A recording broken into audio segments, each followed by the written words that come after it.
University students के लिए जो सबसे बड़ा अजाब है वो प्लेजरिज्म नाम की एक बला होती है। प्लेजरिज्म कहते हैं जब आप किसी रिसर्च आर्टिकल से, जब किसी वेबसाइट से कोई डाटा उठाते हैं और उसको अपनी असाइनमेंट में यूज़ करते हैं, अपने थीसिस में यूज़ करते हैं, तो उसके अंदर कॉपीराइट डिटेक्ट किया जाता है, जिसको बेसिकली प्लेजरिज्म का नाम दिया जाता है। प्लेजरिज्म को कई तरह के ऑनलाइन टूल्स हैं, जिसमें टर्निटिन सबसे इंपॉर्टेंट है, जिसके जरिए डिटेक्ट किया जाता है और आपके सुपरवाइजर उसके ऊपर लगा देते हैं ब्रेक, इसको ठीक करें जी। अब प्लेजरिज्म को रिमूव करने के बेसिकली कई तरह के मेथड्स हैं, जिसमें सबसे जो अहम मेथड है और सबसे जो कारगर मेथड है वो उसको ऑर्गेनिक तरीके से रीफ्रेज करना है, कि आपने अपने पूरे पैराग्राफ को पढ़ना है और उसको अपने वर्ड्स में जो है वो राइट करना है।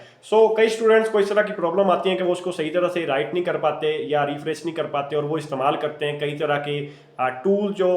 गूगल के ऊपर मौजूद हैं, जिसमें क्विल बोर्ड जो है वो बहुत इंपॉर्टेंट है। मगर फिर भी टीचर्स के जो है वो एक हाई एक्सपीरियंस की बेस पे उसको डिटेक्ट कर लिया जाता है। टीचर समझ जाते हैं कि इन्होंने क्विल बोर्ड का इस्तेमाल किया है, और उनकी डिग्रीज के ऊपर कई तरह की ऑब्जेक्शन लगने का भी खतरा बढ़ जाता है। आपको भी अगर इस तरह का प्लेजरिज्म का मसला है, या आपके असाइनमेंट या रिसर्च आर्टिकल में एआई डिटेक्ट हो रहा है, आपका डाटा जो है वो चैट जीपीटी से लिया गया है, ऑर्गेनिक वे में आप चाहते हैं कि उसको आप सही तरह से रिफ्रेश करवाएं, तो आज ही आप रब्ता कर सकते हैं मेरे व्हाट्सएप नंबर पे 0302546337, या मेरे official platform Facebook, Instagram, TikTok, Twitter पे राना अब्दुल्ला सच नाम पे। तो आपको वहाँ पे मुकम्मल तौर पे गाइड भी किया जाएगा और आपकी ये प्रॉब्लम सॉल्व कर दी जाएगी।